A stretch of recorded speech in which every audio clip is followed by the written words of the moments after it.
من يهده الله فلا مضل له ومن يضلله فلا هادي له وأشهد أن لا إله إلا الله وحده لا شريك له وأشهد أن محمدًا عبده ورسوله أما بعد فأعوذ بالله من الشيطان الرجيم بسم الله الرحمن الرحيم لن تنالوا البر حتى تنفقوا مما تحبون وما تنفقوا من شيء فإن الله به عليم وقال الله تبارك وتعالى في مقام آخر وما أسألكم عليه من أجر إن أجري إلا على رب العالمين وقال الله تبارك وتعالى في مقام آخر لن ينال الله لحومها ولا دماؤها ولكن يناله التقوى منكم وقال النبي صلى الله عليه وسلم إن الله لا ينظر إلى صوركم وأموالكم ولكن ينظر إلى قلوبكم وأعمالكم رواه مسلم وقال النبي صلى الله عليه وسلم من تعلم علما مما يبتغى به وجه الله عز وجل لا يتعلمه إلا ليصيب به عرضا من الدنيا لم يجد عرف الجنة يوم القيامة يعني ريحها رواه أبو داود وقال النبي صلى الله عليه وسلم إنما الأعمال بالنيات وإنما لامرئ ما نوى رواه البخاری صدق اللہ العظیم۔ میرے انتہائی واجب الاحترام قابل صد احترام بھائیوں، دوستوں اور بزرگوں، میں نے آپ کے سامنے قرآن کریم کی چند آیات اور نبی اکرم صلی اللہ علیہ وسلم کے ارشادات میں سے چند حدیثیں پڑھی ہیں۔ قرآن کریم کی جو آیات میں نے آپ کے سامنے تلاوت کی، اس میں اللہ رب العزت ارشاد فرماتے ہیں کہ تم لوگ ہرگز نیکی کو نہیں پا سکتے یہاں تک کہ تم لوگ اپنی پسندیدہ چیز اللہ کے راستے میں خرچ کرو، اور تم جو کچھ بھی خرچ کرو گے یقیناً اللہ تعالیٰ جاننے والا ہے، یعنی تمہارے دل کے ارادوں کو اور تمہارے عمل کو، اور اس کے مطابق وہ اللہ تمہیں بدلہ عطا کرے گا۔ دوسری آیت میں ارشاد فرمایا، انبیاء علیہ الصلوۃ والسلام جتنے بھی دنیا میں تشریف لائے، ہر ایک پیغمبر یہ فرماتا تھا وما اسألکم علیہ من اجر، کہ میں تم سے اپنی دعوت و تبلیغ پر کوئی اجرت طلب نہیں کرتا، ان اجری الا علی رب العالمین، میرے اس پیغام، میری اس دعوت، میری اس مشقت کا اجر مجھے اللہ ہی عطا فرمائے گا جو تمام جہانوں کا رب ہے۔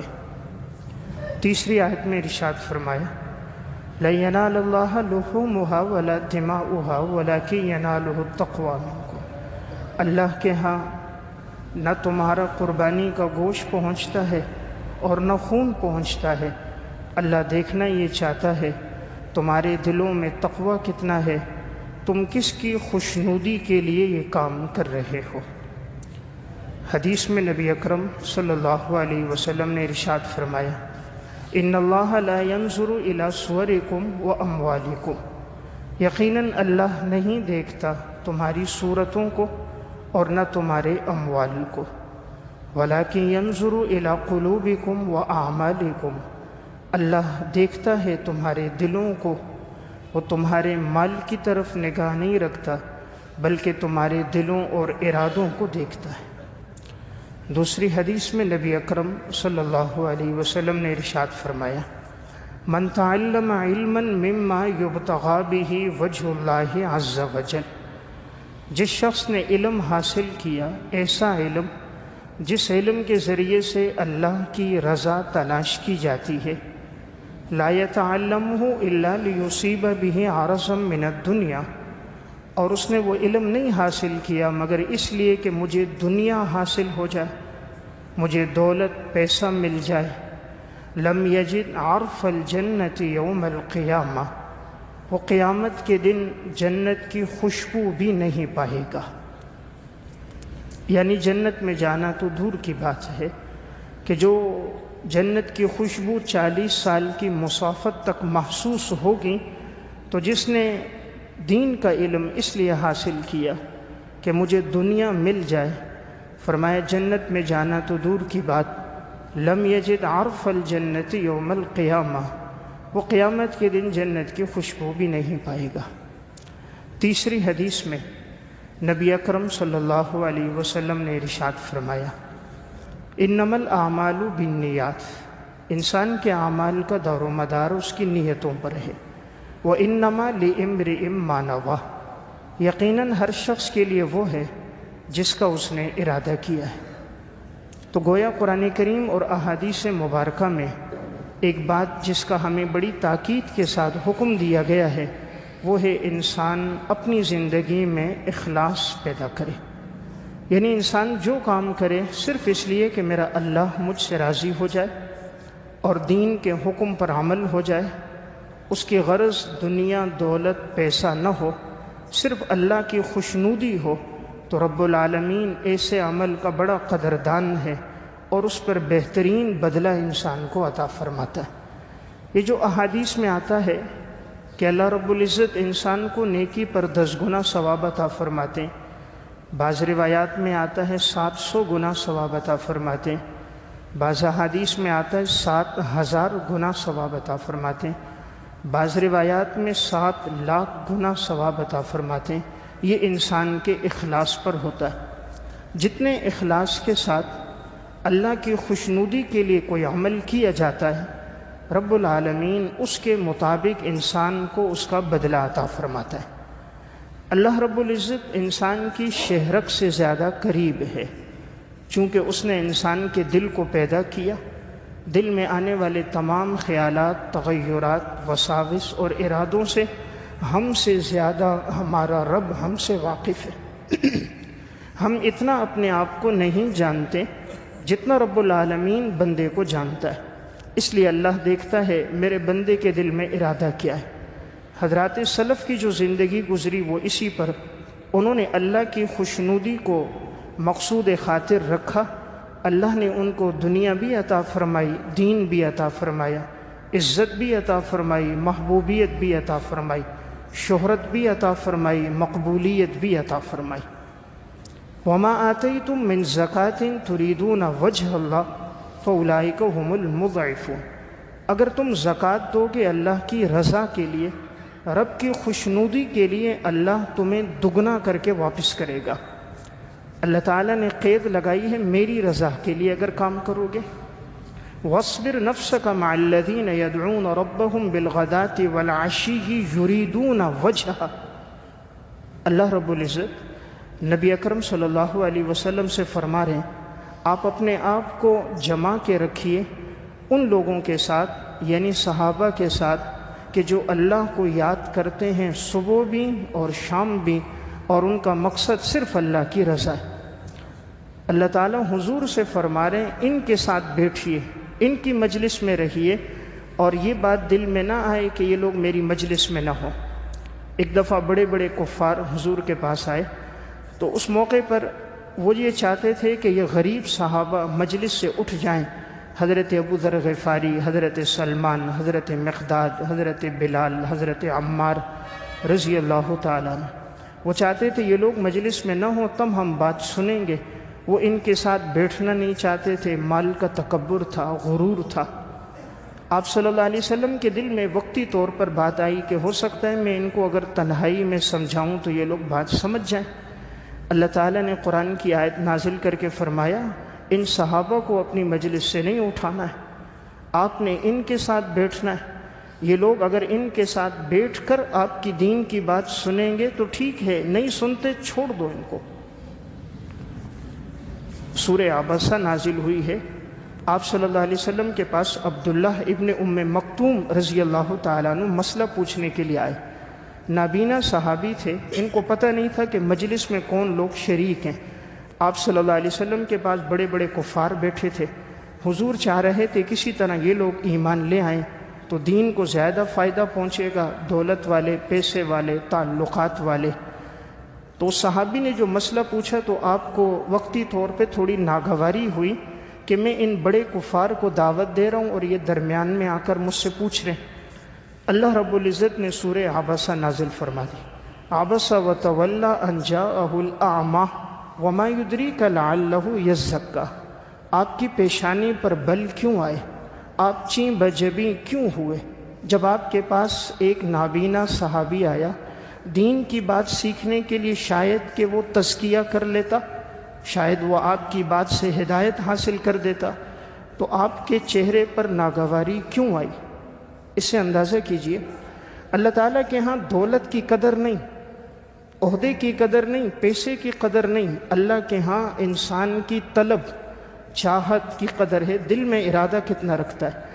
تو جب عبداللہ بن ام مکتوم اس کے بعد آتے تھے آپ علیہ السلام بڑا استقبال کرتے تھے، فرماتے تھے یہ وہ صحابی ہے جس کی وجہ سے اللہ رب العزت نے میرے اوپر سورہ عبسہ نازل کی اور الفاظ میں مجھے تنبیہ فرمائی. تو میں ایک بات عرض کر رہا تھا، رب العالمین کے ہاں انسان کا ارادہ ہے، اس لیے انسان دنیا میں جو کام کرے میرا اللہ مجھ سے راضی ہو جائے. المستدرک علی الصحیحین میں حدیث ہے، آپ علیہ السلام نے فرمایا اگر کوئی آدمی کسی بند چٹان میں بیٹھ کر اللہ کے لیے کوئی عمل کرے گا جس چٹان میں سوراخ کوئی نہیں، دروازہ کوئی نہیں ہے، اللہ پھر بھی اس کے عمل کو لوگوں تک پہنچا دے گا، یعنی لوگوں میں اللہ اس کی تشہیر کر دے گا. یعنی ایک آدمی نیک عمل چھپ کے بھی کرے گا، اللہ اتنا قدردان ہے اس کے نیک عمل کا تذکرہ لوگوں کی زبان پہ جاری کر دے گا.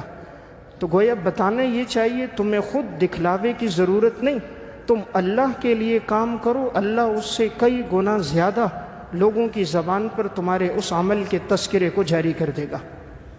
بند چٹان ہے، کوئی سوراخ نہیں، کوئی دروازہ نہیں، لیکن اللہ کے لیے کام ہے، اللہ پھر بھی اس کو جاری کر دے گا. انسان جس طرح اپنے گناہوں کو چھپ کے کرتا ہے اس طرح اگر وہ اپنی نیکیوں کو چھپ کے کرے گا تو یہ اخلاص ہے. جس طرح گناہ کے کام چھپ کے کر رہا ہے اگر وہ اپنے نیک اعمال کو بھی اس طرح چھپ کے کرے کہ صرف اللہ مطلع ہو، کوئی اور میرے اس عمل پر مطلع نہ ہو، تو رب العالمین کو اس عمل کی بڑی قدر ہے کہ یہ صرف میری رضا چاہتا ہے، مجھے خوش کرنا چاہتا ہے، کسی اور کو نہیں. اس لیے حدیث میں جو آتا ہے کہ 7 آدمیوں کو اللہ اپنے عرش کا سایہ نصیب فرمائیں گے. 7 یظلہم اللہ فی ظلہ یوم لا ظل الا ظلہ، جس دن کوئی سایہ نہیں ہوگا سوائے اللہ کے عرش کے سائے کے. ان میں ایک خوش نصیب وہ ہوگا رجل تصدق بصدقۃ فاخفاها حتی لا تعلم شمالہ ما تنفق یمینہ، جو اتنا مخفی اللہ کے راستے میں صدقہ کرتا ہے کہ دائیں ہاتھ سے کرتا ہے تو بائیں ہاتھ کو خبر بھی نہیں ہوتی. فرمایا اللہ اس کو اپنے عرش کا سایہ دے گا کہ اس نے صرف میری رضا کے لیے عمل کیا تھا، کسی کو پتہ نہیں چلا. انسان کا دایاں اور بایاں ہاتھ بہت قریب ہیں تو گویا اس ہاتھ کو بھی خبر نہیں ہوئی. فرمایا میں اس عمل کا اس کو بہترین بدلہ دوں گا. امام ابو اللیث سمرقندی رحمۃ اللہ علیہ تنبیہ الغافلین میں واقعہ لکھتے ہیں، فرمایا بنی اسرائیل میں قحط سالی آ گئی، لوگوں کے پاس کھانے کے لیے کچھ نہیں تھا. بنی اسرائیل کا ایک عابد گزر رہا تھا، سامنے ایک ریت کا بڑا ٹیلا تھا. اس کے دل میں خیال آیا کہ اگر اللہ مجھے اتنی گندم دے دے تو میں تمام قحط زدہ لوگوں میں مفت تقسیم کروں گا. بس یہ دل میں ارادہ آیا. اچھا، اللہ تعالیٰ نے وقت کے پیغمبر کی طرف وحی بھیج دی کہ ہم نے اس کو اتنا ثواب عطا کر دیا جتنا کوئی ٹیلے کے برابر اللہ کے راستے میں گندم خرچ کرتا ہے. ہم نے اس کی نیت پر اس کو اتنا ثواب عطا فرما دیا، حالانکہ صرف دل میں ارادہ آیا ہے، اس نے اس کام کو کیا نہیں. جب کوئی کام انسان اللہ کے لیے کرتا ہے اس کے ساتھ روحانی مدد ہوتی ہے، اس کے ساتھ اللہ تعالیٰ کی نصرت ہوتی ہے، غیبی مدد ہوتی ہے، اور اس کا جسم بڑا پھر طاقتور ہو جاتا ہے اور کوئی باطل اس کا مقابلہ نہیں کر سکتا. اور جب انسان کوئی کام کرنے چاہ رہا اور اس میں غرض کوئی دنیا کی آ جاتی ہے، دولت اور پیسے کی آ جاتی ہے، اپنی شہرت اور ریا کی آ جاتی ہے، اللہ کی مدد درمیان سے اٹھ جاتی ہے، پھر انسان باطل کا مقابلہ نہیں کر سکتا. امام غزالی رحمۃ اللہ علیہ نے احیاء علوم الدین میں ایک واقعہ لکھا. کہا بنی اسرائیل کا ایک بڑا عبادت گزار شخص تھا، ہر وقت عبادت میں اپنا وقت گزارتا۔ اس کو کسی نے کہا لوگوں نے ایک درخت کی عبادت شروع کر دی ہے، لوگ گمراہ ہو رہے ہیں، درخت کو سجدہ کر رہے ہیں۔ اس نے کہا میں جاؤں گا درخت کاٹوں گا، کلہاڑا لیا، درخت کاٹنے کے لیے چلا۔ راستے میں ابلیس انسانی صورت میں آیا، کہا بھئی کہاں جا رہے ہو؟ کہا جی درخت کاٹنے۔ کیوں کاٹ رہے ہو؟ کہا وہ لوگوں کو گمراہ ہو رہے ہیں، اس سے درخت کو سجدہ کر رہے ہیں، اس لیے میں اس کو کاٹ دوں گا تاکہ یہ جڑ ختم ہو جائے، لوگ گمراہ نہ ہو۔ تو اب اس ابلیس نے کہا میں تو تجھے نہیں جانے دوں گا، اس کا راستہ روکا، اس نے ہٹایا، پھر راستے میں کھڑا ہو گیا، اس نے پھر ہٹایا، پھر ابلیس کھڑا ہو گیا، اس نے مقابلہ شروع کیا اور ابلیس کو مارا، نیچے گرایا، اس کے سینے پہ چڑھ گیا، کلہاڑے سے مارنے لگا۔ اس نے کہا بس معاف کرو، آئندہ تیرا راستہ نہیں روکوں گا۔ اب یہ عابد کھڑا ہو گیا، پھر چلنے لگا۔ ابلیس نے کہا بھئی تمہیں میں ایک بات بتاتا ہوں کہ تم خرچے کے بارے میں پریشان ہوتے ہو، تمہارے بیوی بچے ہیں، دوست احباب ہیں، تو ہر دن تمہارے سرانے کے نیچے 3 دینار سونے کے ہوں گے، تم لے لیا کرو، درخت کو چھوڑو، مت کاٹو، خود اللہ ان کو ٹھیک کر دے گا، بس تم سخاوت کیا کرو۔ سخاوت بھی اللہ کو بڑی پسند ہے، بغیر محنت مزدوری کے 3 دینار تمہارے سرانے کے نیچے ہوں گے، لے لیا کرو۔ تو اس کو مطمئن کیا، یہ واپس آ گیا، پیسے کی بات سنی کہ ہر دن 3 دینار سونے کی اشرفیاں ملیں گی، لوٹایا۔ ایک دن سرانے کے نیچے اشرفیاں ملیں، دوسرے دن، تیسرے دن ملیں۔ امام غزالی احیاء علوم الدین میں لکھتے ہیں چوتھے 5ویں دن دیکھا تو وہ اشرفیاں نہیں تھی۔ اب بابا کو غصہ آیا، اٹھا، پھر کلہاڑا لیا، پھر جا رہا ہے۔ راستے میں پھر ابلیس آیا، بابا جی کہاں جا رہے ہو؟ کہا وہ درخت کاٹنے جا رہا ہوں۔ کیوں؟ کہا لوگ شرک کرتے ہیں اس لیے اس کو کاٹ رہا ہوں۔ اب اس کو نہیں معلوم کہ یہ ابلیس ہے۔ ابلیس نے پھر راستہ روکا تو اس نے پھر اس کی طرف بڑھا، اس کو مارنے لگا۔ اب جب مقابلہ ہوا تو ابلیس نے اس کو گرایا اور اس پر غالب آ گیا۔ ابلیس اس کے سینے پہ چڑھ گیا، اس کو مارنے لگا۔ اب یہ بابا نیچے سے معافی مانگتا تھا، بنی اسرائیل کا عابد، کہ بھئی معاف کر، مجھے قتل نہ کر۔ تو اس نے معاف کیے، پیچھے ہٹ گیا۔ تو ابلیس نے اس سے کہا تو نے مجھے پہچانا؟ کہا نہیں۔ کہا میں ابلیس ہوں۔ تو پھر پوچھا یہ بتا اب تو کیسے مغلوب ہو گیا، حالانکہ تو پہلے تو غالب آیا تھا؟ تو اس نے کہا تو بتا، مجھے تو بات سمجھ نہ آئی۔ ابلیس نے کہا پہلے تو اس لیے غالب تھا، پہلے تو اللہ کی رضا کے لیے درخت کاٹنے جا رہا تھا، تو تیرے ساتھ اللہ کی مدد تھی، میں تیرا مقابلہ نہیں کر سکتا تھا۔ کائنات میں سب سے طاقتور ذات اللہ کی، تیرے ساتھ اللہ کی مدد تھی، اس لیے تو نے مجھے ذرا سا مارا، میں نیچے گر گیا، میں مقابلہ نہ کر سکا۔ لیکن اب جو تو درخت کاٹنے جا رہا ہے، اب تو دنیا کے لیے جا رہا ہے کہ چند دن تیرے کو میں نے پیسے دیے تجھے ملے، اب تیرے پیسے بند ہو گئے تو اب تو غصے میں نکل آیا، اب تیرے ساتھ اللہ کی مدد نہیں ہے، اس لیے تو نیچے گر گیا اور میں تیرے اوپر غالب آ گیا۔ بتانا میں یہ چاہ رہا ہوں جو کام اللہ کے لیے ہوتا ہے اس کے ساتھ اللہ کی مدد ہوتی ہے، اور جو کام انسان دنیا دولت پیسے کے لیے کرتا ہے اللہ اپنی مدد بیچ سے اٹھا دیتا ہے۔ پھر انسان چاہے کتنا طاقتور ہو، دشمن کتنا کمزور کیوں نہ ہو، مقابلہ نہیں کر سکتا۔ اور جب اللہ کی مدد ہوتی ہے، دشمن کتنا طاقتور ہو اور یہ کتنا کمزور کیوں نہ ہو، پھر بھی اللہ اس کو مقابلے کی سکت دے دیتا ہے۔ تو میں ایک بات عرض کر رہا تھا، رب العالمین کے ہاں قدر انسان کے اخلاص کی ہے کہ انسان کا جو عمل ہو اللہ کے لیے ہو، اللہ کی خوشنودی حاصل کرنے کے لیے ہو۔ علامہ ابن عساکر کی کتاب ہے تاریخ مدینتی دمشق، اس میں انہوں نے ایک واقعہ لکھا۔ امام اصمعی رحمۃ اللہ علیہ فرماتے ہیں مسلمہ بن عبد الملک کا دور خلافت تھا، جہاد شروع ہوا، مقابلہ ہو رہا تھا رومیوں کے ساتھ۔ رومی سارے ایک قلعے میں چھپ گئے، مسلمانوں نے بڑی کوشش کی لیکن قلعے میں داخل نہ ہو سکے، قلعے کے سارے دروازے بند تھے اور اس کی دیواریں بہت اونچی تھیں، کسی کے لیے اندر جانا بڑا مشکل تھا۔ کوئی قریب بھی جاتا تو وہ اوپر سے تیر پھینکنا شروع کر دیتے، تیر اندازی کرتے تو کوئی قریب نہ جا سکتا۔ مسلمہ بن عبد الملک نے اعلان کیا کون ہے جو اس قلعے میں نقب لگائے گا، یعنی سوراخ کر کے اندر داخل ہوگا اور دروازہ کھول دے گا تاکہ ہم اندر داخل ہوں، تو میں اس کو منہ مانگا انعام دوں گا، جو چاہے گا اس کو انعام ملے گا، بس کسی طرح وہ اس اندر داخل ہو کر قلعے کا دروازہ کھول دے۔ کچھ وقت گزرا، اعلان ہوا، دوبارہ ہوا، کوئی نہ اٹھا۔ ایک شخص جب اندھیرا چھا گیا تو وہ مسلمہ بن عبد الملک کے پاس گیا اور اس نے کہا آپ نے کہا کہ نقب لگاؤ، انشاءاللہ مجھے اللہ کی ذات سے امید ہے کہ میں کوشش کروں گا، اللہ کی مدد ہوگی اور میں اس میں نقب لگا کر اندر داخل ہو کر دروازہ کھول دوں گا، لیکن میری 3 شرائط ہیں۔ پہلی شرط یہ ہے اگر میں دروازہ کھول دوں تم نے میرا نام نہیں لینا، کسی کو بتانا نہیں ہے کہ یہ دروازہ کس نے کھولا ہے، میرا نام تم نے کسی کے سامنے بتانا ہے۔ نمبر 2، مجھے کوئی اس پر انعام نہیں چاہیے، مجھے انعام نہیں دینا، تم نہ انعام دینے کے لیے مجھے بلانا۔ نمبر 3، مجھے کوئی سرکاری عہدہ اس کے بعد نہیں چاہیے، میں چاہتا ہوں زندگی جہاد میں دین میں گزرے، تم مجھے اس سے ہٹا کر کسی اور کام میں مشغول نہیں کرو گے۔ اگر یہ 3 شرائط ہیں تو میں یہ کام کروں گا۔ مسلمہ نے کہا ٹھیک ہے تم کرو۔ مسلمہ سمجھتا تھا یہ کیسے نقب لگائے گا، اس لیے کہ اوپر سے تیر اندازی ہے اور دیوار اتنی مضبوط ہے، اکیلا آدمی کیسے جائے گا، لیکن اس نے 2 رکعت نماز پڑھی، اللہ رب العزت سے دعا کی، مولا کریم تو میری مدد فرما تاکہ میں نقب لگاؤں اور مسلمان قلعے میں داخل ہو جائیں اور اپنے مسلمانوں کو اندر سے چھوڑا لیں، قیدیوں کو۔ اب یہ گیا اور ایک دم داخل ہوا، اس نے اپنے ساتھ کدال، بیلچے، تمام آلات لیے، اوپر سے وہ تیر اندازی کرتے تھے لیکن اس کے ساتھ اللہ کی مدد تھی، تیر اس کو نہ لگتا، کوئی تیر دائیں طرف گرتا کوئی بائیں طرف گرتا، اس کے جسم پہ تیر نہ لگتا۔ اب اس نے اس کو مارنا شروع کی، یہاں تک کہ توڑا اور نقب لگا دیا، اور ایک دم اندر جو داخل ہوا تو جلدی سے اس نے دروازہ کھولا، پھرتیلی سے لڑتا رہا، جو آگے آتا گاجر مولی کی طرح کاٹ دیتا، یہاں تک کہ مسلمان قلعے میں داخل ہو گئے اور اللہ نے مسلمانوں کو فتح دے دی۔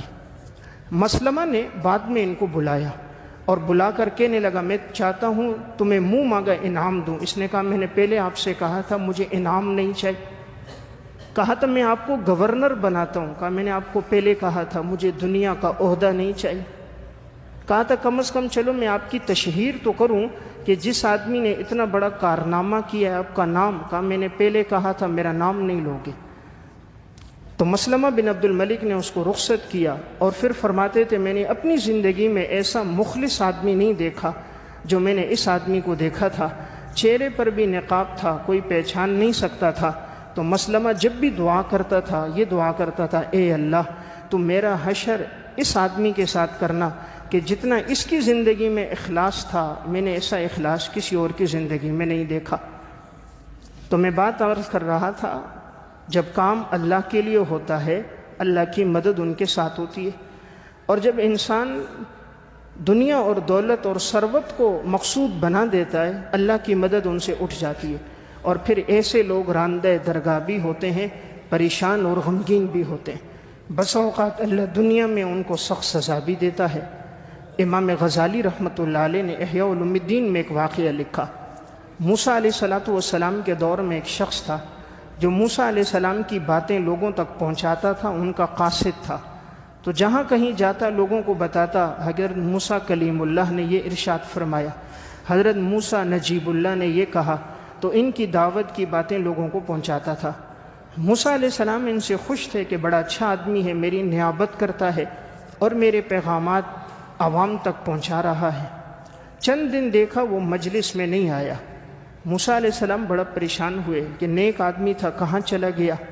اللہ رب العزت سے دعا کی کہ یا اللہ وہ جو شخص تھا میری بات کو لوگوں تک پہنچاتا تھا، کئی دنوں سے میں نے دیکھا نہیں، مولا کریم وہ کہاں ہے کہ میں اس سے ملوں۔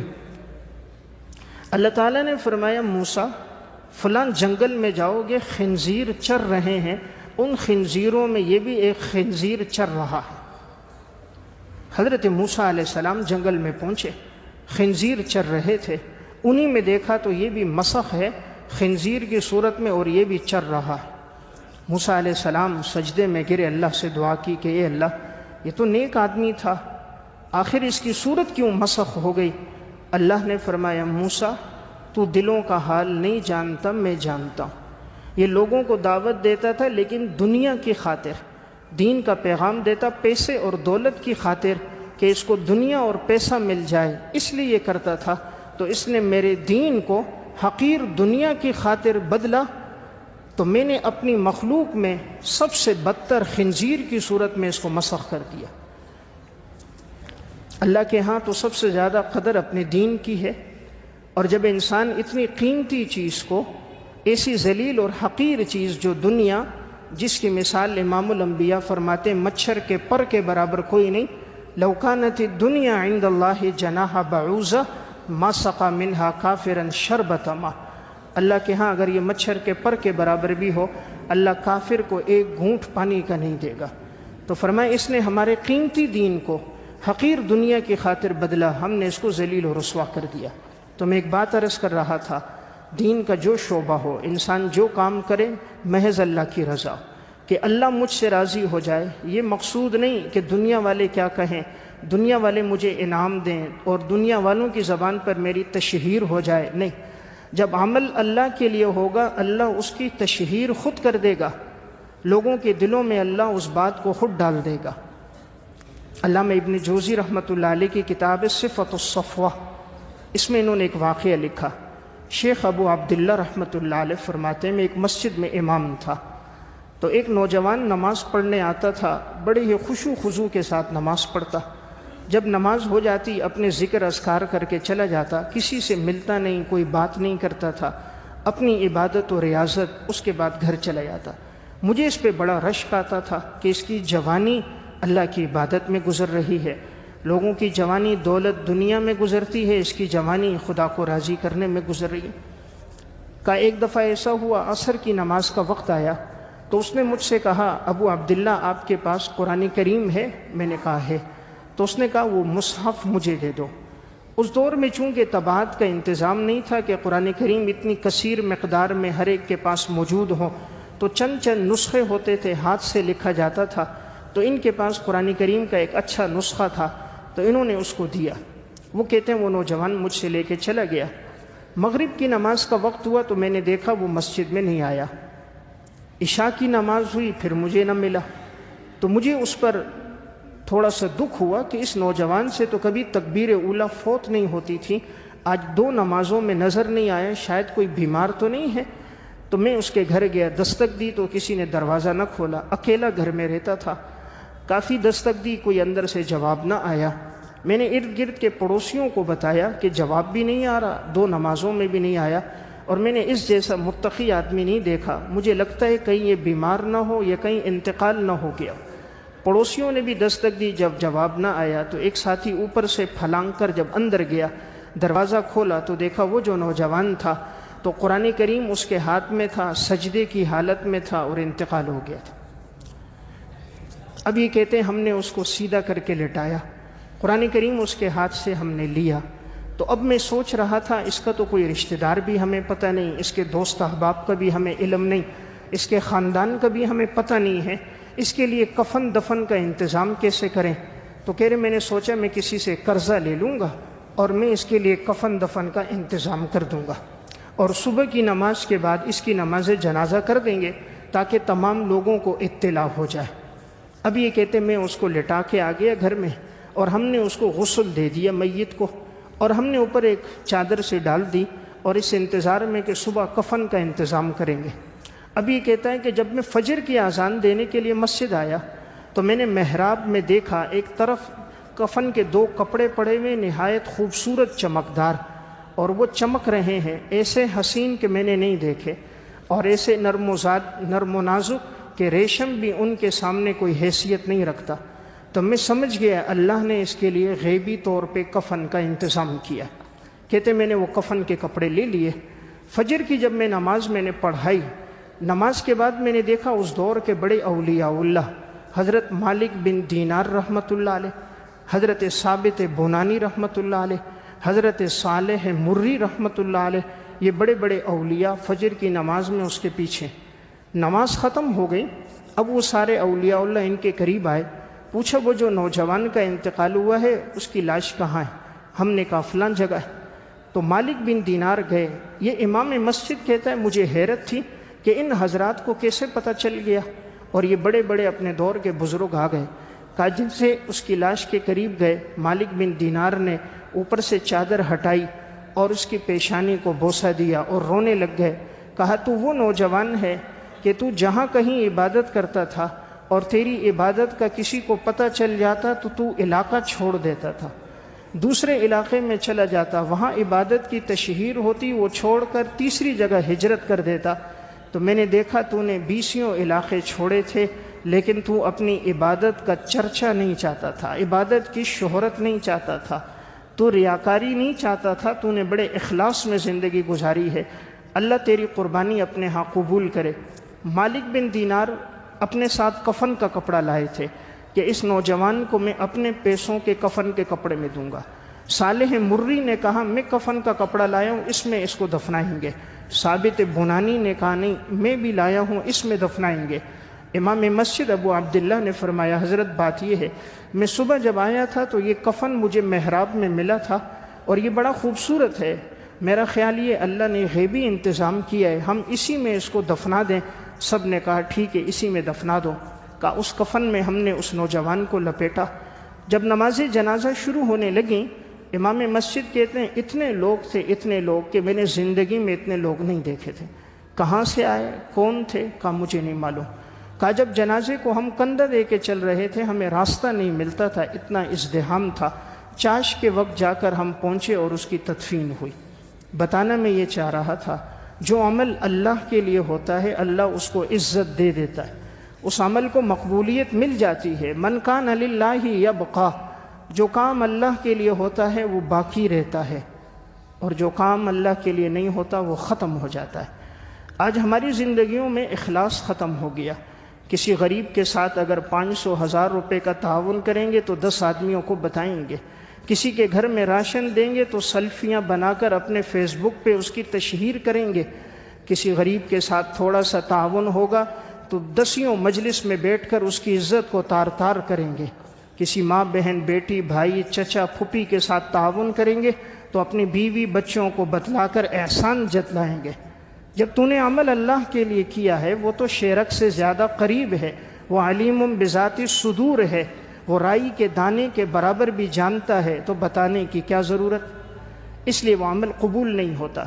جب عمل قبول ہوتا ہے اس کی نشانی یہ ہے اللہ اس کے بعد دوبارہ اس عمل کی توفیق دیتا ہے۔ جب عمل قبول ہوتا ہے اس کی نشانی اللہ اس کا بدلہ دے دیتا ہے، فوراً ہی بدلہ سامنے آتا ہے، نقد۔ آخرت میں تو ہے ہی، اللہ دنیا میں بھی دیتا ہے۔ ہماری مسجد ہی کے ایک ساتھی ہیں، وہ مجھے کہنے لگے مفتی صاحب آپ نے صدقے کی ترغیب دی، تو میں ابھی مسجد میں گیا تھا، میں نے 100 روپے ڈالا تھا، میں باہر نکلا گاڑی چلاتے ہیں، کہا اس دن سے اللہ نے ایسی برکت دی ہے کہ میں 1000 2000 روپے نفع کما لیتا ہوں۔ تو ابھی دیا تھا، مسجد سے نکلا نہیں، فون آ گیا، حالانکہ کئی دن سے کام نہیں تھا، ایک ساتھی نے فون کیا، سواری لے کر آیا، دوسرے کا فون آیا، وہ آیا، تیسرے کا فون آیا، کہ کام ایسے چلا، اللہ نے ایسی برکت ڈالی، 100 کی جگہ اللہ نے 10,000 واپس کر دیے۔ اللہ تو قدردان ہے، دیکھتا ہے میرے بندے نے عمل کس طرح کیا۔ اس لیے میں نے ایک بات پہ زور دیا، جب سے موبائل آیا، انٹرنیٹ کیبل اور فیس بک عام ہوا، اللہ کے لیے عمل تقریباً ختم ہو گیا۔ اب جو آدمی جو کچھ کرتا ہے وہ چاہتا ہے اس کی تشہیر ہو جائے، ہر ایک کے اکاؤنٹ بنے ہوئے، چینل بنے ہوئے، کسی کے ساتھ کوئی نیکی کرنی ہے تو سب سے پہلے اس کی سیلفی بنانی ہے، اس غریب کی عزت کو تار تار کرنا ہے، اس کو شرمندہ کرنا ہے، پھر اس کے ساتھ 1000 2000 کا تعاون کرنا ہے۔ پہلے کہا جاتا تھا نیکی کر دریا میں ڈال، اب نیکی کر فیس بک پہ ڈال، تاکہ لوگوں کے کمنٹ تو مجھے مل سکے۔ خدا کی رضا کم ہو گئی، اس لیے اعمال کا بدلہ سامنے نہیں آ رہا۔ اس لیے میں نے ساری بات یہ عرض کی، حضرات سلف کی زندگی میں تھا، وہ ہاتھ اٹھاتے تھے اللہ رب العزت عطا فرما دیتا۔ حافظ ابن حجر عسقلانی کی کتاب ہے تہذیب التہذیب، فن اسماء الرجال پر بڑی کتاب ہے۔ اس دور میں ایک شخص تھا، اس پہ بہت قرضہ ہو گیا، بہت پریشان تھا کہ قرضے کی ادائیگی کیسے کروں، سویا خواب دیکھا، کسی نے کہا کہ جاؤ حضرت حیوہ بن شریح رحمۃ اللہ علیہ جو محدث ہیں اور اس وقت وہ انطاکیہ میں ہیں، ان کے پاس جاؤ دعا کرواؤ، اللہ تعالیٰ ان کی دعا سے تمہارے قرضے کی ادائیگی کے اسباب پیدا فرما دے گا۔ حافظ ابن حجر کہتے ہیں کہ یہ شخص اٹھا اور سفر کیا اور وہاں پہنچا، جمعے کا دن تھا، اس سے ملا، کہا میرے اوپر حضرت قرضہ ہے۔ پوچھا بھئی کتنا قرضہ ہے؟ کہا 300 دینار قرضہ ہے، 300 اشرفیاں، اور میرے پاس ادائیگی کے اسباب نہیں ہیں، آپ دعا فرمائیں اللہ اسباب پیدا فرما دے۔ یہ وہ شخص تھے جن کی ساری زندگی عبادت میں گزری، ایک لقمہ کبھی حرام کا نہیں کھایا، جب زبان پہ حرام نہ لگا ہو تو دعائیں قبول ہوتی ہیں، اور جب دعائیں قبول نہ ہوں تو سمجھنا زندگی میں حرام آ گیا ہے، کیونکہ جب حلال باقی نہیں رہتا تو اللہ تعالیٰ دعاؤں کی قبولیت کو چھین لیتا ہے۔ اس کی ساری زندگی حلال پہ گزری تھی، ملا تو کھایا، نہ ملا تو فاقہ کیا۔ اس نوجوان نے جب کہا، عصر کے بعد کا وقت تھا، انہوں نے دعا کی، اے اللہ یہ شخص بڑے دور سے آیا ہے، مجھے نیک سمجھتا ہے، کہتا ہے کہ آپ کی دعا سے ہوگا۔ مولا کریم میں اپنے گناہوں کو تیرے سامنے پیش کرتا ہوں، میرے اعمال تو کوئی نہیں جو تیرے سامنے پیش کروں، میرے گناہ ہیں جو تیرے سامنے رکھتا ہوں، تو ستار ہے، پہلے بھی پردہ ڈالا، آج بھی میرے گناہوں پہ پردہ ڈال کر اس کی مدد فرما۔ حضرت حیوہ بن شریح کی دعا ابھی ختم نہیں ہوئی تھی، دائیں بائیں اشرفیاں ہی اشرفیاں تھیں، انہوں نے فرمایا جتنی تجھے ضرورت ہے اتنی اٹھا لے، اس سے زائد نہیں۔ وہ شخص کہتا ہے جب میں نے اٹھانا شروع کی تو پوری 300 اشرفیاں تھیں سونے کی، میں نے وہ 300 اشرفیاں اٹھائیں اور میں نے ان کو ہدیہ دینا چاہا، فرمایا نہیں، مجھے دنیا کی حاجت نہیں، یہ دعا کرو اللہ خاتمہ ایمان پہ کرے، اس دنیا کی ضرورت نہیں۔ تو میں عرض کر رہا تھا جو کام اللہ کے لیے ہوتا ہے رب العالمین بڑا قدردان ہے، ہاتھ اٹھتے ہیں وہ خالی نہیں لوٹاتا۔ جہاں کہیں ایسی بات ہے ہاتھ خالی لوٹ رہے ہیں، یا اخلاص کی کمی ہے، یا زندگی میں تقوی نہیں ہے، یا ہماری تنہائی کی زندگی اور معاشرتی زندگی یکساں نہیں ہے۔ آج ہماری تنہائی انٹرنیٹ اور کیبل میں گزر جاتی ہے، نیم برہنہ فلمیں دیکھتے دیکھتے گزر جاتی ہے، ہماری موبائل کی میموری برہنہ فلموں سے بھری ہوتی ہے، پھر کس طرح انسان رب کے سامنے ہاتھ پھیلاتا ہے؟ تو اس لیے رب العالمین ایسوں کی طرف نگاہ نہیں ڈالتا۔ انسان چاہے اللہ رب العزت اس کی دعائیں قبول کرے، اس کا اللہ سے مضبوط تعلق بن جائے، اس کے لیے بہترین چیز ہے اپنی تنہائی اور معاشرتی زندگی کو یکساں بنائے، اپنے رزق کو حلال کا کرے، اپنا زیادہ وقت اللہ کی عبادت و ریاضت میں گزارے۔ رب العالمین ایسے لوگوں کا ہی قدردان ہے۔ ایک واقعہ علامہ یافعی نے روض الریاحین فی حکایات الصالحین میں لکھا، کہا ایک عابد تھا، مسجد میں داخل ہوا، عبادت کرتا رہا، 2 دن سے کچھ کھایا نہیں تھا۔ تو اس علاقے کا ایک بڑا تاجر بھی تھا جو پیچھے بیٹھا تھا۔ اس عابد نے عبادت کی، اللہ کے سامنے ہاتھ پھیلائیں، کہا اے اللہ میرا دل چاہتا ہے آج میں بھنی ہوئی مرغی کھاؤں، اور میں چاول کھاؤں، اور میں میٹھے میں حلوہ کھاؤں۔ مولا کریم تو قادر ہے، تو میرے لیے اسباب پیدا فرما دے۔ اب یہ جو پیچھے تاجر پیسے والا بیٹھا ہے، یہ اس کو کہتا تھا یہ ریاکار ہے، مانگنا مجھ سے چاہ رہا ہے لیکن ڈائریکٹ مجھ سے نہیں کہتا، اللہ کے سامنے ہاتھ پھیلاتے میں بھی اس کو نہیں کھلاؤں گا، یہ مجھے بتانا چاہ رہا ہے میں اس کو نہیں دوں گا۔ وہ تاجر کہتا ابھی میں بیٹھا تھا کہ یہ جو نوجوان تھا عبادت کرتے کرتے اس کو نیند آئی تو وہیں مسجد میں سو گیا۔